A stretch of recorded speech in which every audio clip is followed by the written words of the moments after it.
Hello there, and welcome to Gooner U, where there are no degrees because the learning never stops. I'm Dove, a TA here at Gooner U, and my friend Keith is our stalwart distinguished professor of Arsenal and football studies. This week featured our 20th Premier League match of the season at home against Crystal Palace. Hello, Keith. Hello, Dove. How are you staying dry today? Yes, here it has been dry. Snow is still present. It's been staying below freezing the last couple weeks, but and maybe more snow tomorrow. But for today, it was very chilly this weekend here in Houston. But today, as I record, it is pouring outside. Audibly, so a few minutes ago it stopped. But if you hear anything strange in the background, it's just the rain. That's all it is. All right, well, hopefully our filters take care of that. So I don't really have anything in the way of follow-up from our last episode. Except to say how much we'd both like to have spent the last week in Dubai, probably. Yeah. Oh, actually, since you mentioned Dubai, in Arsenal's pre-match email about the Crystal Palace match, I did see the sleeveless versions of their black, yellow, and blue training jerseys that they wear. Is that what you were talking about when you were talking about Ben White last week? Possibly. It looked to me like he had rolled them up. I know for our YouTube audience can get to see it. But the idea of rolling it, like it looked as if he was doing the thing to fully explain. But maybe they are made that way. I mean, I think I had seen Odegaard in the photo, and it looked like it was made that way. So. It could also particularly, with White, it's particularly noticeable because he did the same thing with his shorts, and they were way up the thighs. I mean, listen, that's you assume that color isn't his natural born skin tone. That takes work, I imagine. So I respect the effort, in all elements of his game.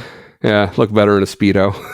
It's definitely according to Arteta, they didn't work on set pieces, and so if Ben White was just working on his tan, I think everything worked out for everybody. So. Well, if they didn't work on set pieces, maybe they've been practicing set pieces too much before this week. Yeah, how about they just don't practice at all and see what happens? So counterpoint, the real answer here is play Crystal Palace more often, but we'll get to that. So before we get to the match, what's going on elsewhere in the world of soccer? Elsewhere in the world, we have some updates from the Asian Cup, the Asia Cup, and the African Cup of Nations. Just for our purposes, updating us, our intrepid following teams, India. India is 0-2. We mentioned they lost to I don't know if we had mentioned it last time. I'm checking dates. They lost to Australia in their opener 2-0. They then followed that up with a 3-0 loss to Uzbekistan. They play Syria tomorrow in the final game of the group stage. There is a chance they could get into, if they were to beat Syria, who's also not terribly good. They could get into third and a shot at the knockout stages, but it's not looking good for. I was going to give India's nickname, and then I totally forgot what it was. Blue Tigers, is that a thing? No. Don't know. I wasn't actually aware of any nickname. Let's see if they actually qualify for the World Cup, and then I'll So we're not going to learn it. Japan, meanwhile, has had an interesting tournament. They beat Vietnam in their openers we mentioned last week, and then early in the week lost to Iraq 2-1. In fact, it was 2-0. Iraq was up 2-0 at the half, and Japan only got a goal in stoppage time, which is a little disappointing. I mean, they're still in good shape, certainly to advance as top two, and then probably in top three. Their last game is against Indonesia, who's probably, I shouldn't say the weakest team in the group. They did beat Vietnam, but Indonesia is one of the weaker teams. A team Japan should do well against. Iraq is not a bad team. They have some talented players. They've been good over the years. Obviously, a lot of the country's internal instability has played a large, pre-2003, has played a lot of role in Iraq being a decent Asian team, but not always a consistently good Asian team. I think they've won the cup once or twice before. But anyway, Japan has a shot to get in. One note there in the game, Tomiyasu came on for Japan at halftime, so he played the second half for Japan. Obviously, they're still being careful with his fitness, so we'll see how that tournament ultimately plays out. But that's an update for ours. Cool. I believe everyone has played 2 games by this point, and the first group Group A has wrapped up. So Qatar and Tajikistan are through into the knockout stages, and China is in third, waiting to see how the rest of it plays out. They do not look. They only have 2 points. The chances of them advancing are not very good. But we'll see. Asian Cup continues. Likely seeing Japan moving on, and India has a shot, but that would be it'd be tough at this stage. Yeah. All right. So that's the news from Qatar. Yeah. As for our African sides, what do we got here? I'm going to scroll through everything. Egypt has finished their group stage as of earlier today. They have 3 draws, all 2-2. So every single game they played was 2-2. A draw with Mozambique, we mentioned that one last week. 2-2 with Ghana. It looks like a back-and-forth game. And then 2-2 with Cape Verde, including a pair of stoppage time goals, one for each team. Mustafa put Egypt ahead.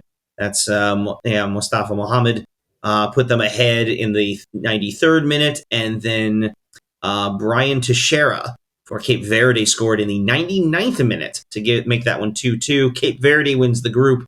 Egypt advances as the second-place team. Ghana awaits the rest of the results. One thing we did see, however, Mo Salah did not play in this game over the weekend. He returned to Liverpool for treatment, I guess. He's dealing with an injury. He's back in Liverpool. Supposedly, the talk, though, is he might be back, I guess, for, I think they said the semifinals if Egypt goes that far, which I don't quite understand. I mean, Liverpool down to Ivory Coast isn't that far of a flight, but still is kind of an odd thing.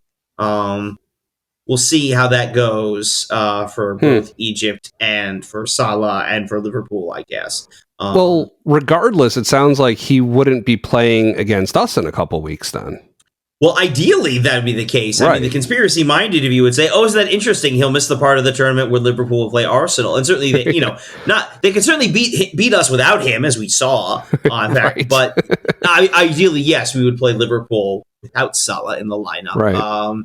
Ideally, we'd play him with Tomiyasu in our lineup, and that's probably not going to happen either. So, what are you going to do? Yeah. I'd say probably it's not going to happen. I think they're through. South Africa, meanwhile, bounced back. We saw they lost 2-0 to Mali in their opener. They beat Namibia 4-0 in their second game. So they're currently sitting in second place in the group, winning a tiebreaker against Namibia. So they're going to play Tunisia. That's the tough part, is they have to play probably the best team in the group, although currently sitting in fourth. So South Africa in pretty good, I'd say, with 3 points. I think they have a pretty decent 3 points and a decent goal differential. I think they have a pretty good.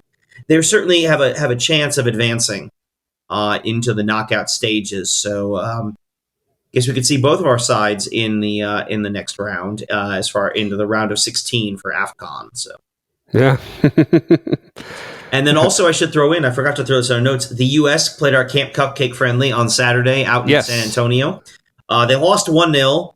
I didn't actually see very much of that. I saw a couple minutes here and there or something sporadically. Apparently, no one on the roster really covered themselves with glory, which isn't a huge surprise. It's a bunch of guys who are in MLS preseason, a lot of young kids. You're probably going to see most of them this summer, not in Copa America, but possibly in the Olympics. So we'll see how that goes.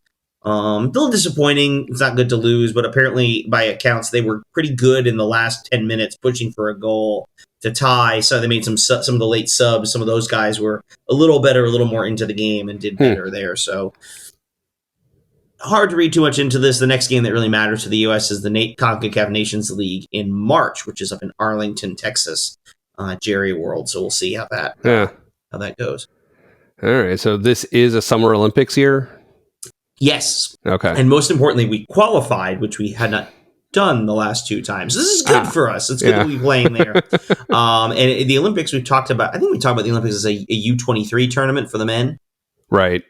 So it's going to be a lot of young kids with a couple overage, as opposed to for the women, where the Olympics is a major tournament, second really only to the World Cup. So, right. Obviously the women will be at full strength for that. But yeah. Hopefully American full strength, which is, gold medal quality. Sure. All right. Well, let's talk about Crystal Palace. So The first thing, well, okay, so just to cover the key key info about the match, it was our 20th match. It occurred 2 days ago as we record, Saturday, January 20th, and we won 5-0. We definitely improved our goal difference over Aston Villa when all was said and done. It was a nice afternoon out, or I guess a nice morning from our perspective. Right.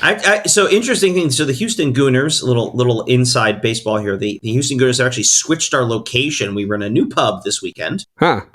So the first time we went, of course, it was 6:30 in the morning, which is it was also very very cold this weekend. But the place was nice. TVs were good. The staff was nice.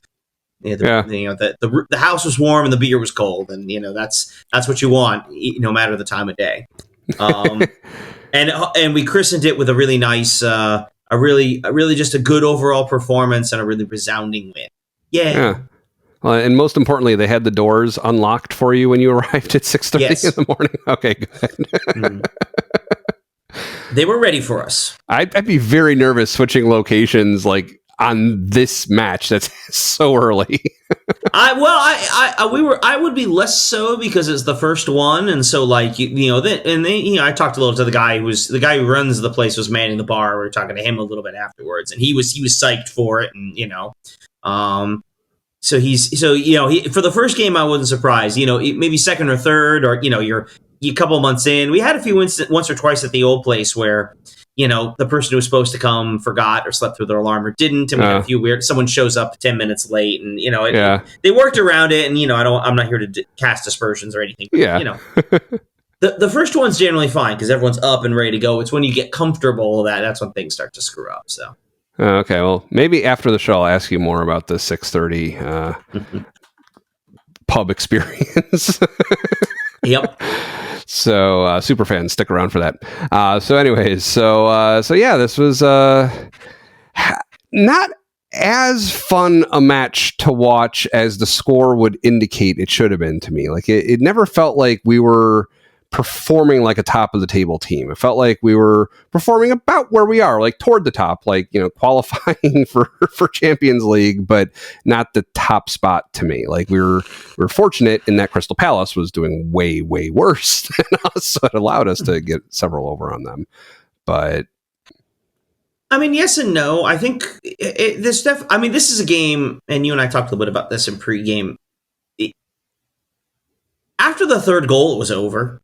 Mm-hmm. So really for the last half hour, there was really kind of a sense of everybody starts talking to people around them, home stories and this is the thing I was doing this week, a lot, you're around and you're paying attention, but you're not intensely focused the way you would be in a 1-goal game when it's tight and all of that. I have some of the aftermath. I've seen some of the analysis that it did feel a little bit at times like we were in second gear, as they say. It wasn't quite.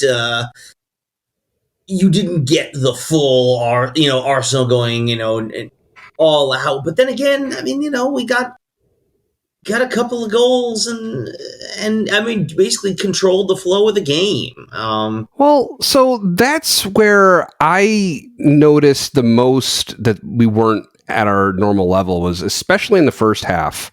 It seemed like they mostly got this under control in the second half, but in the first half especially, tons of sloppy giveaways over and over again. We were just passing to the other team, essentially, just such off-target passes that they had no chance of being received. And that got to me. That annoyed me a lot. Come on, and they were doing the same thing. So very often we'd give a really bad pass and give it to them, and they'd turn around and do the same thing and give it back to us. But I mean, I didn't feel that way. I certainly we've seen some other games, even some of the more recent games in that losing streak, where it was can't we do it? This game let's put it this way. Those mistakes, those mispasses, the previous one felt more like mental fatigue, the nerves of not being able to score and the pressure and all that kind of building on themselves. This one almost felt a little bit knocking off the rust, getting back after the week off. But also a little bit passes the ambitious kind of passes, let's try it. Oh, okay, it didn't quite work. But the kind that says, all right, I'm feeling I never felt oh, we're playing so poorly. We're struggling in this. We're laboring, and again, a lot of that I think comes from the fact that we scored 10 minutes into the game, and that goals change games, and it changed so much about the game. And and it was Gabby. And I mean, it starts really. We'll talk about both the header goals, the corners. I mean, it really starts, I think, with a good corner taken by Declan Rice. Yeah, definitely. And we've seen a lot of this, Martinelli and Trossard taking the corners from that side. Right. I always want to fight against the anecdotal perspective, right? Well, it feels like they do this. I'm sure if you look at the numbers, it's not great, but it does feel a little bit like Martinelli and especially Trossard have struggled with some of those corners, including a lot, sort of hitting the first man, not getting all the way to the goal or getting deep into the box. And Rice hits this one exceptionally well. Goes up, well past the first man towards the far post. Gabriel gets up and gets it, knocks it in. Just an excellent finish, excellent job. And there's a lot of analysis talking about some of the movement in the box, a little bit of screening here and there to push some guys around, some movement to draw defenders around. Just really an overall really well done play, and then an excellent finish from Gabriel. Well, yeah. I mean, I wonder too, regardless of how Rice does in isolation versus Martinelli or Trossard, I mean, it's good when you can keep the other team guessing too. Like if they know how Martinelli and Trossard tend to kick their corner kicks, right? Just having a third player to give things more variability if they don't necessarily know what's coming every time. I imagine that's a good thing too. That's definitely something you want. I mean, part of what we talk about the idea of set pieces is they are like set plays, right? But they also do rely on execution, and so part of it comes down to a different corner taker is going to do different things. But like it's not as if Martinelli's got 5 different corner kick styles lined up, when he comes up. Okay, sure. It could be any one of those. He's going to come in. He's set to do 1 or 2 things, and in this case, because he's taken a lot of corners. Our Palace has seen them all. Right. Really, I think where the change comes in is we talked about sometime is really the set play that's run around it. They run that short corner, where all of a sudden Odegaard runs toward the corner and they just roll it to him. And now we do it different. Now we take a cross, but from a different angle. Do we do, or you have Martinelli try to send it in, but different due to the movement, he's sending it to slightly different places. Again, it's not so much who's taking the corner as it is what everybody on the field what everyone in the box is trying to do. That's what they're trying to keep an eye on. And the idea is, who are we targeting? We had 1 or 2, or maybe I'm thinking of the Liverpool game where it felt like we had a, what's the phrase I'm looking for? It felt like we had a set play even off a set play even just off a free kick, and we rolled it forward to somebody out wide as opposed to trying to arc it into the box. Yeah, so. I remember. I don't remember which match that was. I remember what you're talking about, though. Yeah. Right. Yeah. Well, so okay. So you're saying it's more just the execution. Like he just nailed the placement of the kick in a way that we haven't seen as much recently. Right, okay. and then Gabriel's gotten in a good position, gets up on top of Chris Richards. That's Birmingham, Alabama's own Chris Richards. Ah, okay. So an American. So unfortunately, on loan from Bayern Munich, really an excellent player. Really nice, really good player. Yeah, like to see him do well over time with. I'm sorry, he's not. He was signed from Bayern Munich. He's not on loan. He's on. Oh, okay. But he's certainly spent some time with Bayern. And he's a good player that we hope can do well with the national team going forward. But not today was not his day. Gabriel climbs the ladder and knocks it in, and it's 1-0. And again, for a Palace team wasn't as effective in transition, had some moments in transition and on the counter, but now they're chasing the game. They're chasing a goal. It takes a lot of the pressure off us. Yeah, no, definitely. Before we leave this goal, one thing though, it seemed questionable to me the way that Gabriel was piggybacking off of him, though. Like, to your eye, like any allegiances aside, does that look like that should have been a foul and they retake the corner kick or something? I didn't see anything in that. I mean, you will see guys kind of climb each other. It usually becomes a problem, like if you're really just pushing the guy away, but sort of using him to climb up to get a play on the ball. They generally won't say anything in that regard. I mean, it is sort of, and one of the easiest to look at is you don't see a lot of the Palace players like reacting to it. Contra, the second goal where they were clearly objecting to something. We'll talk about it. But I mean, yeah, I didn't see anything in that, and I don't think that anybody saw anything in that it was like, oh, we should. There's a penalty here. Nah, there was nothing in that. Yeah, good goal. All right. Well, yeah. So then we had tons and tons of corner kicks, just owing to, I guess, tons of shot attempts during this match. The next one nearly bounced off of one of the Palace players' heads before then hitting like the corner of the goalpost. I guess kind of foreshadowing a little bit how we would end up getting our next goal. But before that, though, this is a 23rd minute. What did you think of Kai Havertz going down in the penalty box? I have to say I didn't remember that one. I know you highlighted it, and I didn't see anything in there. There was a play, I think somewhere it was Jesus went down pretty dramatically, and of course we're all like, that's a foul, that's a penalty, and then you watch the replay and go, oh, he's lucky not to get a card for that. That's really bad. I mean that's what I felt. I don't remember the one you're talking about. The one with Havertz. Like, yeah, he was, if touched at all, it was very slight, and he went down, and then like picked up the ball on his way down or something like that, and got handball called on him, and the ball was turned over. So but you're pointing that one out. I gotta say I don't remember that one. I'm not saying it didn't happen. I'm just sitting here like trying to be like, I'm not hallucinating yet. All right. So yeah, we kept it going, kept the pressure on them, kept the corner kicks coming, and 37th minute, Gabriel was called to action again. Yeah, we apparently lead the league in both corners taken and goals scored off corners. Yeah. So we're actually quite good at set pieces. People complain a lot about that, but in our set piece record, especially offensively. But the truth is, we score a lot of them in part because we just take a lot of them. We generate a lot of corners. Again, one of those underlying, not really advanced statistics, but one of those statistics that suggests we are actually a pretty good team and maybe arguably a little bit better than our record in some respects. But yeah, Gabby goes up and very briefly got another one. So we passed this information around. Obviously, as we'll talk about, the goal was taken away from him. But at the time, if he scored, he counted. That meant to be clear, taken away from him, not Arsenal. Well, yeah, it's taken away from Gabriel. But at the time, it had that when it was originally called his goal. That meant at that moment, Gabriel had the same number of goals in the league as Gabriel Jesus. Oh, man. Which does speak to one of the issues we have as about our forward line not scoring enough goals, as we talked about. Martinelli, Trossard, Saka, Nketiah. I think Nketiah is our leading scorer with 5 goals. That's just not enough. I mean, we spread the goals around a lot more, but sometimes, again, looking for the goal from striker, Gabriel Jesus only has that many goals in the league play this year.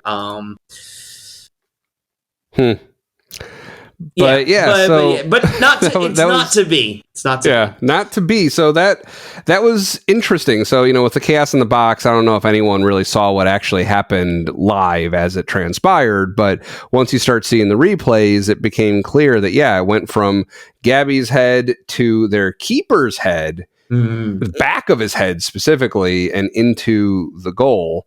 So it was called an own goal. How do you feel about that? Well, can I turn that back on you for a moment? Because I know I have my own thoughts. I'm kind of curious what you think as you see that. To me, because it was the back of his head, so there's really nothing he could do about it. He was essentially an inanimate object from the point of view of Gabriel taking this shot, right? And because he was in front of the goal, the ball would have gone in had he not been there. That did seem questionable to me. That if it were up to me, I would not have called that an own goal. Okay. So the basic way of thinking about an own goal is the idea is, would the ball have gone in without that deflection? Sure. So, as I recall, I'm fairly certain the goal, it was Martinelli's goal against Manchester City, the one that beat them in that game. Very clearly, as we see, goes off Nathan Ake's face. Right. But as I recall, it is Martinelli's goal, correct? Let me see if I can find I realized that. Yeah, so I don't remember off the top of my head. Yeah, I was just saying, the idea is, as I'm saying that, actually, I don't actually 100% remember either. Yes, I see it listed as Martinelli's goal. Okay. Sorry, I did that as I was pushing the thing in. It was like I was saying, yes, I'm being told. We're being told, yes. Yeah. But yeah, so the idea is, if in the judgment of the scorekeeper, which I think is the referee officially, if in their judgment the ball is going on goal without the deflection, then it's a goal. It's a goal for the shooter. Right. If the deflection changes the trajectory of it such that it is a goal, and you'll see that in cases where maybe the shot's going on net, but because of the deflection, it goes the other side, and so the keeper's diving one way, the deflection causes it to go over here, and now that's an own goal. In this one, if you watch it, Gabriel doesn't head into the goal; he heads it back across the goal. Now he's trying to head it into the goal; it's on purpose. But as you watch it. And I wasn't sure live, but then I saw it. I mean, live, it was kind of bouncing around and like, it's in the goal! It's in the goal! But when you watch that replay, it does look like it's coming back across the line. I don't know that it actually does curl back in and catch the post and go in. I think it's fair in that instance to say the keeper's head is what definitely puts it into the net, which I'm not sure I could say from Gabriel's own initial hit. It's disappointing because, of course, you want to see Big Gabby get the brace, but yeah. So that's interesting, though. So even though there was really no option, like even in a different scenario, like if a defender has his leg outstretched and that deflection happens to knock it in, like it doesn't matter. There's no intentionality or anything. It's just. Okay, so even though it's the back of his head and there's nothing he could have done about it. Yeah, right. Yeah. It's not about intentionality in this case. What it plays into is, does the deflection basically change the trajectory enough to cause a potential goal, or perhaps to to turn it into a goal? And there is an element of judgment call there. Like this one is a judgment call. Does it go in without his head? I don't know that it does. It maybe does float across the goal and winds up, maybe to another, Saka or somebody on the far side pokes it in. I don't know that that's necessarily, it doesn't mean they wouldn't have scored in that sequence, but I think it's fair to, I do think it's fair to say, I don't know that Gabriel's header would have scored. The keeper's head definitely put it into the net. That to me is, you want it for Gabby, but that's a goal. I think I'm okay with that as an own goal. Yeah. Okay. I see that. So, all right. One kind of funny thing I noticed during this match. So, as it was going along, so we've talked before. It's not mostly an issue for me. Like jersey color, I generally know who the refs are during a match. What kept on throwing me during this match was Hughes. I don't remember the first name, but he was a player for Palace. Because of his short, light blonde hair. And because they're wearing black jerseys, which still apparently subconsciously in my mind I associate with the officials, even though they're very seldom, if ever, wearing those in the Premier League. I kept on thinking of him as the keeper, who was a bald white guy also. Even though this guy was blonde, not bald, like you couldn't tell from the stands where the camera was. So that was kind of funny. It kept on looking like they were passing the ball right at the referee, like he would keep. I kept on thinking, he's got to get out of the way, but it was just taking me out of it a little bit. It was kind of funny. Yes, that hair was very light. Yeah, that was commented upon at one point that it was he was very very fair in a lot of ways. All right. Well, so I don't really have much else to talk about for the for the first half. Was there anything you wanted to touch on? No, we're up 2-0, and it felt good. Yeah, it did. Good. Felt right. Yeah. It also feels right. Signing into Zencastr.com to record our show. So as listeners may recall, that is the tool that we use when we're recording every week.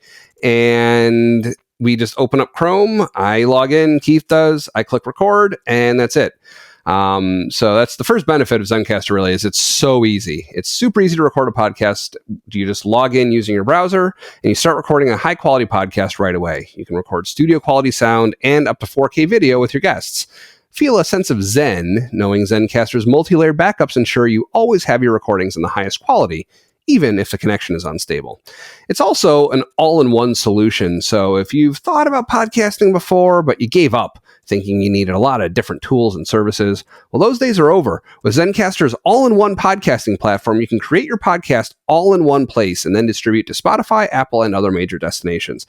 And for anyone who hasn't looked into it before, the types of things that they do for you that other platforms might not. They might just let you record. Well, what do you do with your recordings once you have it, right? They will handle for you all the post-production. So putting the audio or potentially like us video files together, syncing everything up, adjusting levels. You can even choose for the video how you want people to display in frame. It does all that for you every time you use them for your post-production. So if that sounds good to you, you can go to zencastr.com/pricing and use our code Gooner. That's Gooner, and you'll get 30% off your first month of any Zencastr paid plan. I'm fond of telling you that there's no U in Gooner, but I realize that I may not have told you before there's only one E in Zencastr. They dropped the final one, so ASTR at the end. I want you to have the same easy experience as we do for all of our podcasting and content needs, so it's time for you to share your story. You mentioned dropping that last E there. Is that new? Have I not or have I just not noticed that? Never had the last E. And I think I mentioned it the first time I did an ad read, but it's been a long time since I mentioned that, so I figure it's worthwhile. It's just, I just keep pushing that button and everything works. I just don't think about it. It's a credit to them. I don't even remember their name. Everything works so well. And that's the experience that they want for guests to have. It makes it easy for as many guests as you want. So, I'm sure there's some limit, but as many as I want.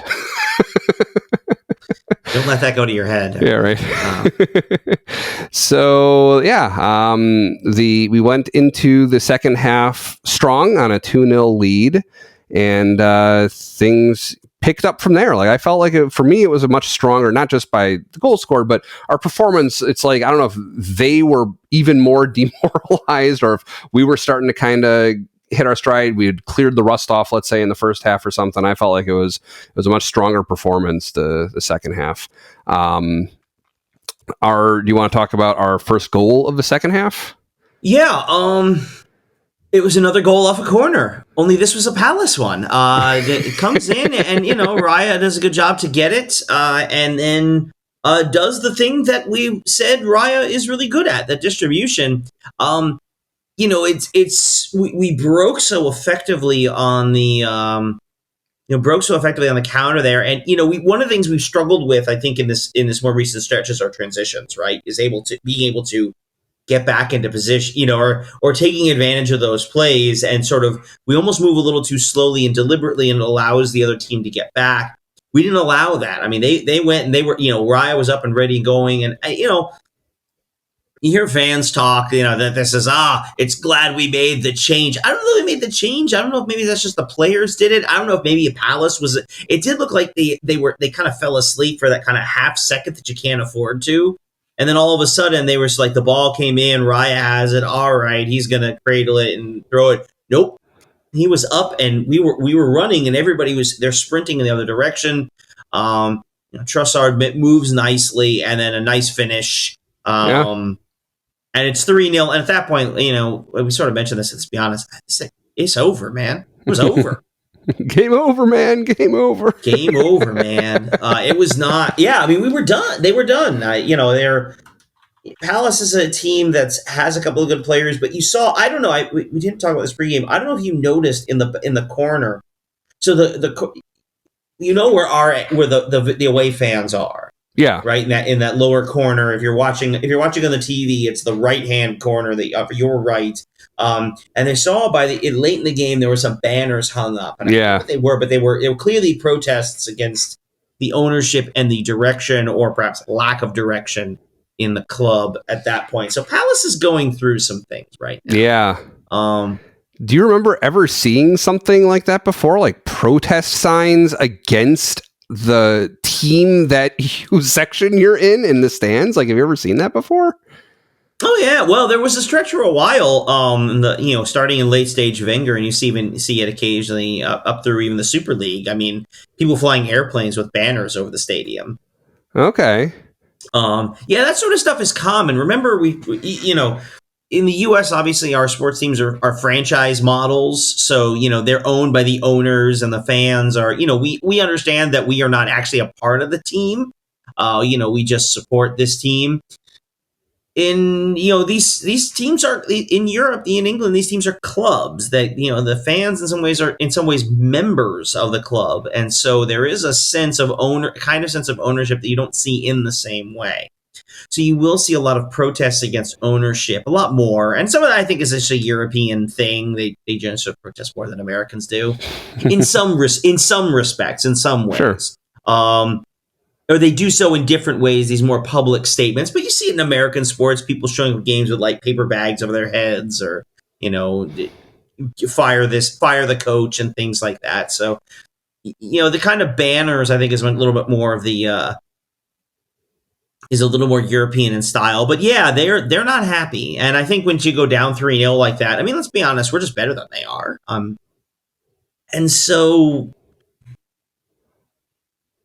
yeah, it's rough, but that's the point. It's supposed to be embarrassing. It's not just that you're losing the game. I mean, if you're Crystal Palace, there's no shame in losing at Arsenal. Like, it's a tough game, but they're at the top of the league. Like, those things are going to happen to you. Your goal as Crystal Palace is to avoid relegation, which I think they will. They've been struggling a bit this year, but they are. I mean, they're 15th. They're clear of relegation, but they'll want a few more results to stay above it. Yeah, they're 5 points out of the drop zone. So it's not great. And you saw Roy Hodgson there. Right. He's managed Palace more than once. I can't believe he's very long for them. Well, they were saying he's the oldest manager to ever manage a top flight team in England. I think maybe has had the longest tenure, they have said, also of any manager in top flight football, I think. Yeah, he's been around. He's jumped to a lot of different teams. England, an English manager who's had some time out of the country. A lot of English managers tend to be very parochial. They spend a lot of time managing, or they mostly manage in England. But he was in Italy for a while. He's managed some international teams, Switzerland, a few other places. He was at Fulham for a few years. He did a season at Liverpool. He was Crystal Palace's manager from 2017 to 2021. Retired and then took back over last calendar year in 2023. So, he's spent plenty of time with Palace. He's been around in a lot of interesting places.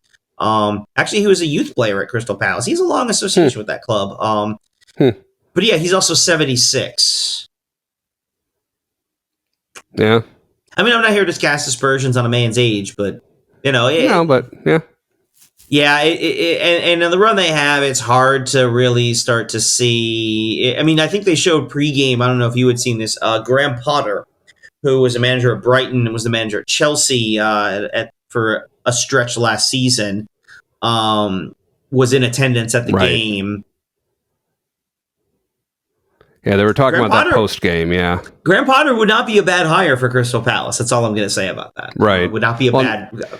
And it sounds like he's not in the habit of attending matches for teams that he's not managing, where you could easily and justifiably read into his presence there. It sounded like so. Yeah, I mean, generally speaking, if a guy goes to a game, if a well-named person goes to a game, everybody knows about it because, of course, the cameras find him.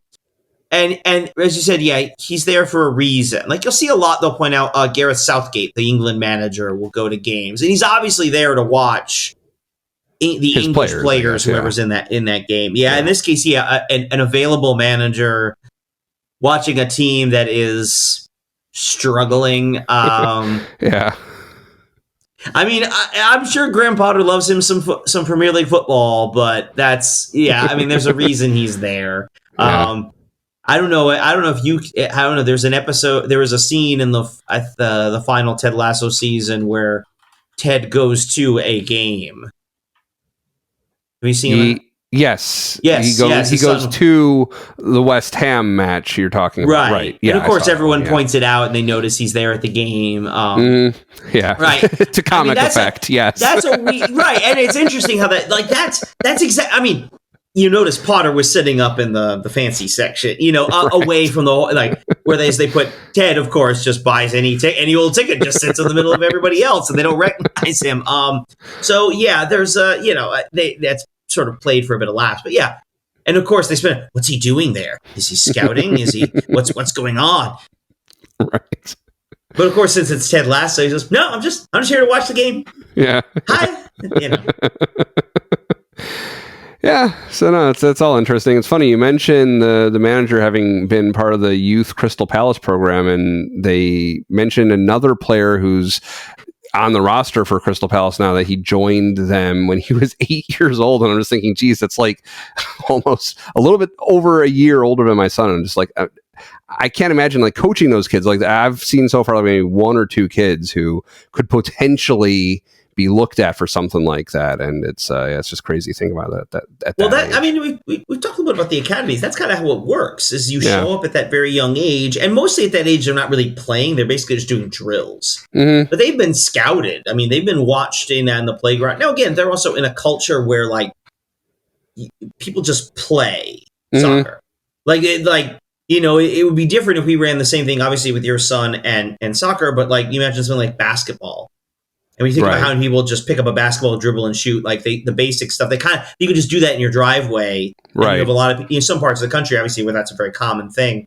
In England, everyone just plays soccer. Like you can see some of that stuff. So an 8-year-old, in that sense, the 8-year-old. I mean, obviously, the 8-year-old kid who's playing for Crystal Palace, is at Crystal Palace Academy is obviously very good. But the average English 8-year-old has a tremendous amount of soccer experience that most American 8-year-olds will never be exposed to. Yeah.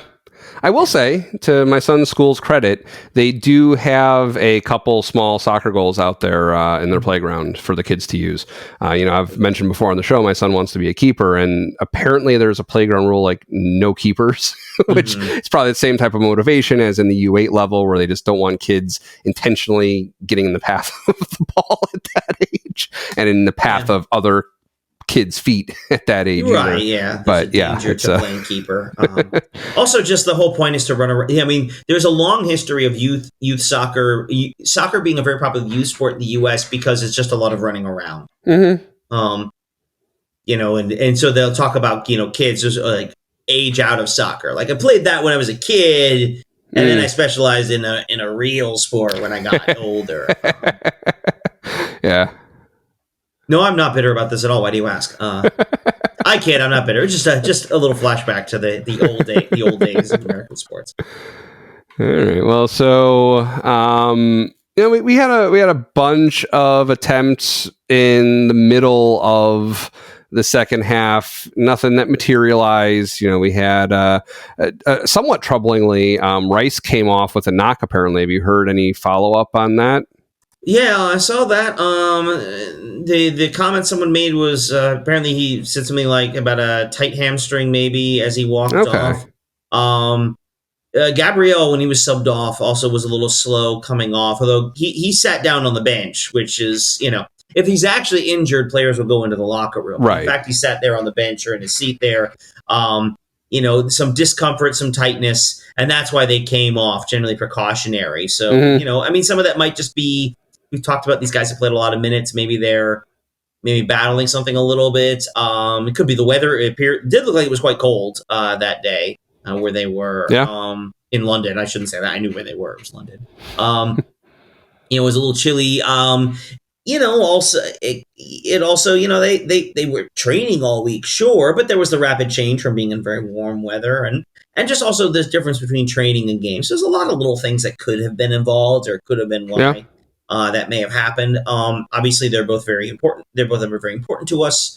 And plus we have 10 days, between that game and our next one. So right.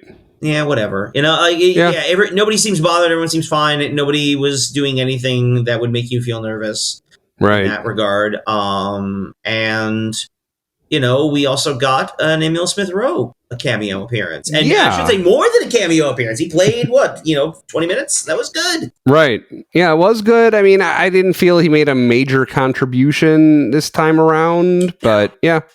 I mean, he was there. Yeah, he was there. He was involved. He ran around a little bit. Like he didn't. There wasn't a lot to do at that point. It was 3, as we talked about, it was 3-0 and the game was over.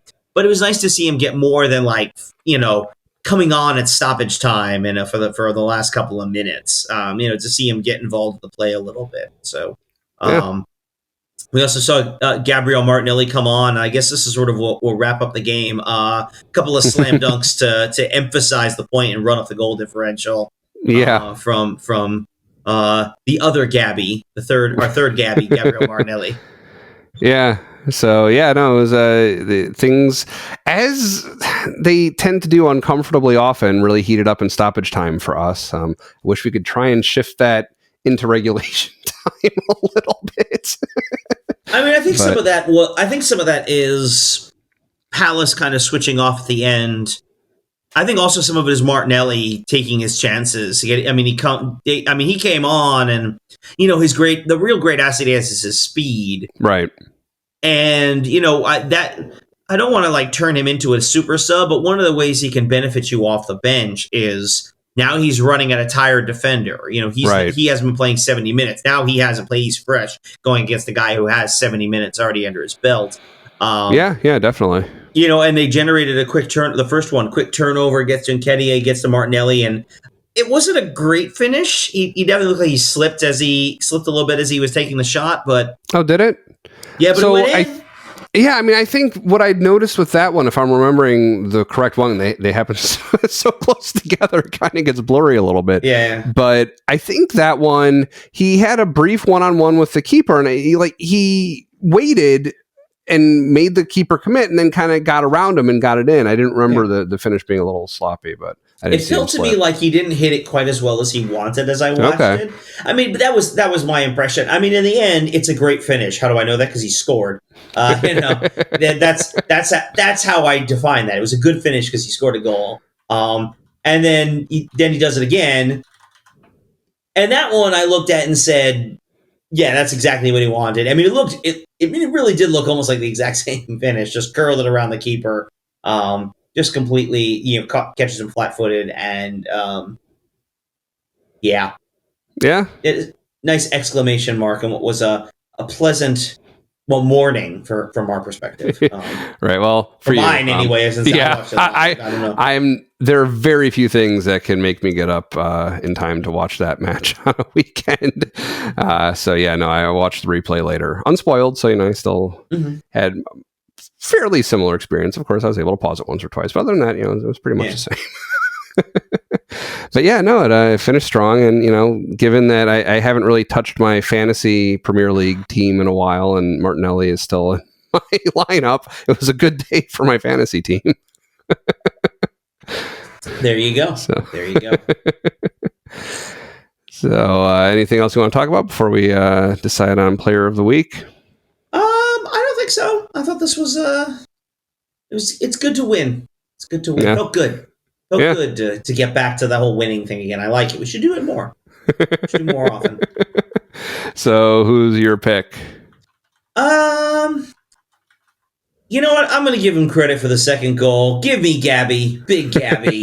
I mean, you could slot in Declan Rice, especially for the corner. But I think it's big Gabby. He got the 2 goals, and even if he technically doesn't get the first one, and we talked about how it counts as the own goal, I give him credit for getting in those positions, for finishing. He's a real weapon for us in those situations, and it's good to see that clicking and sort of finishing off the corners for us in the set piece. The set piece goals count.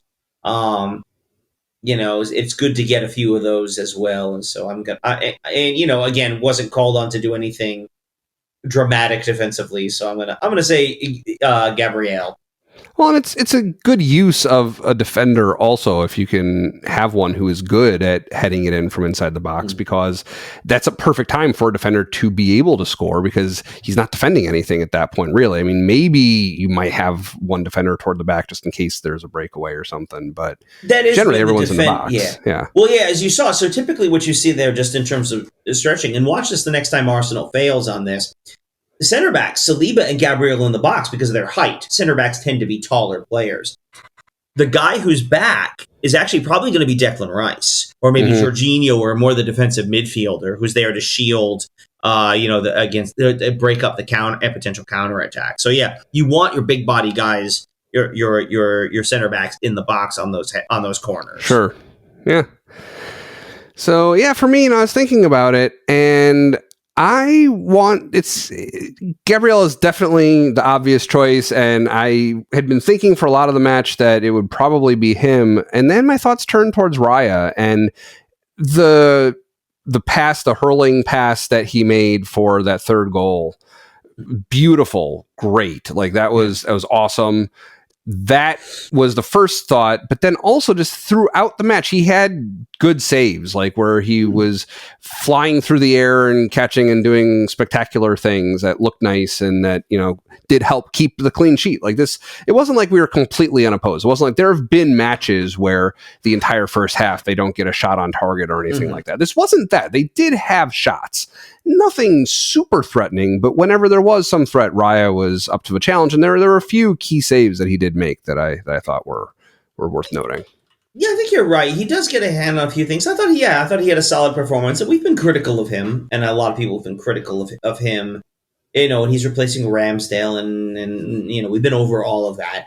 Yeah, I think that's fair. I was thinking about that as you were talking about Gabriel, and I was like, well, David Raya actually kind of had a nice moment there, and the more I thought about it, I don't think that's a bad choice. I'm sticking with mine. I like Gabriel. I think Raya's good, and I think definitely does deserve a shout for some of the stuff he did. In a game you dominate like that, as we talked about, a game you dominate like that, possession like we do in many games, the keeper isn't called on to do much, and sometimes it's very difficult to stay mentally focused. And he did a good job with that. He was ready when called upon. Yeah, definitely. So, yeah, I'm never trying to persuade you with our player of the week, player of the match, which is synonymous this time. So nothing wrong with that.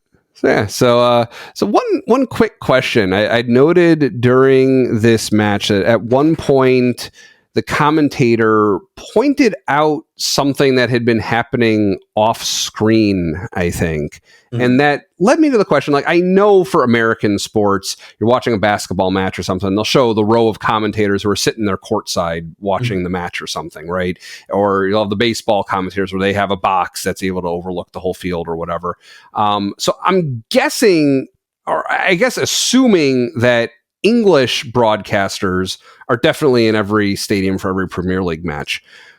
So please confirm that that's the case, but then also, what about American commentators? So is there someone from NBC Sports or Peacock, whatever, is someone from their team in the stadium, or is everybody from their team in the stadium at that time?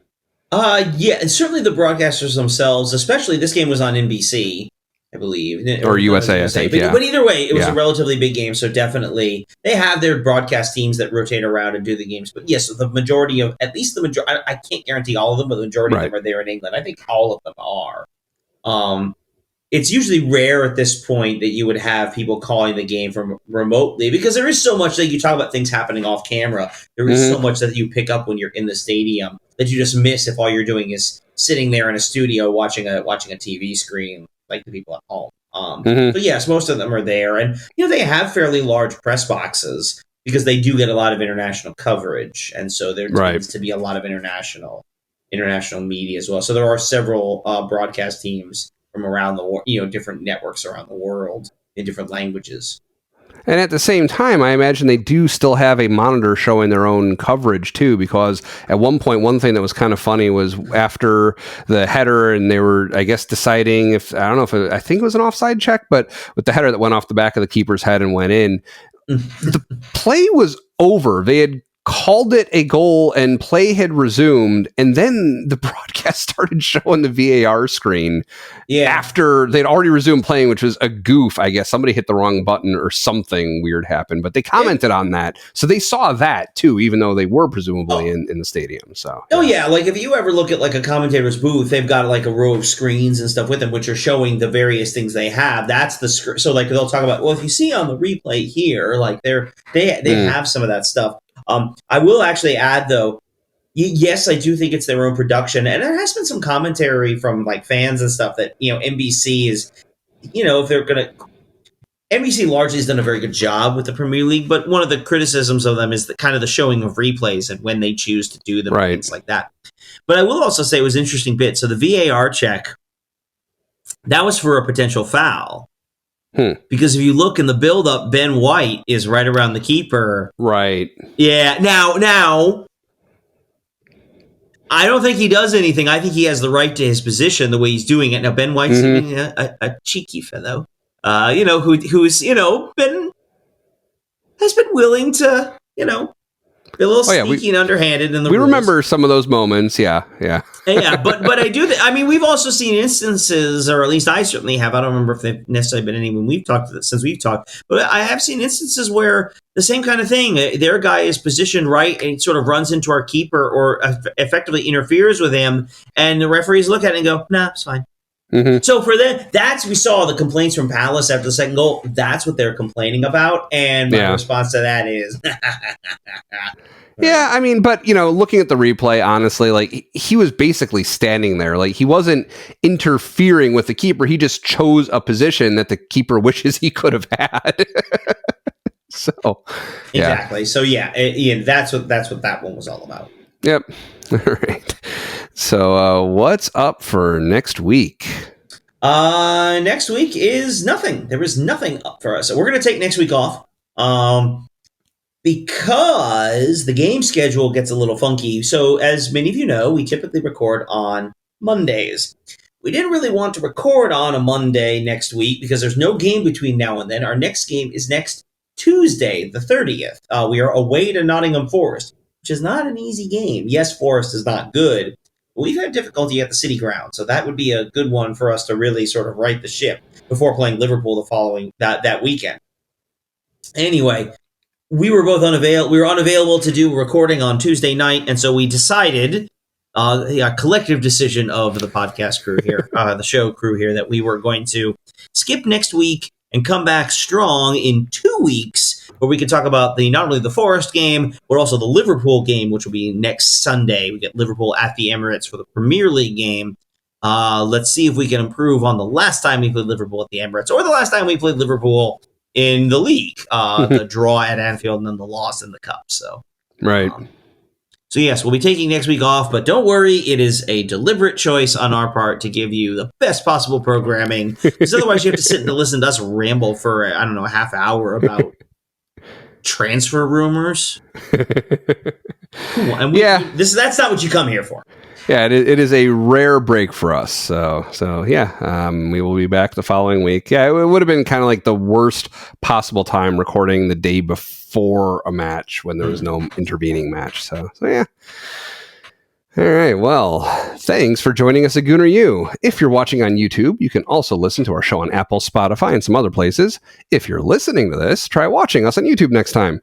Wherever you watch or listen, please like, subscribe, rate, or review the show. Gooner U super fans can stick around after the episode to hear our post-show and also get ad-free episodes, bootleg recordings, and bonus episodes. It's only $1 a month, and there's a link in the description to join. Find us on Twitter with a link in the description to get updates and to ask questions. Thanks again to our sponsor, Zencastr. You can find them with our special link in the description.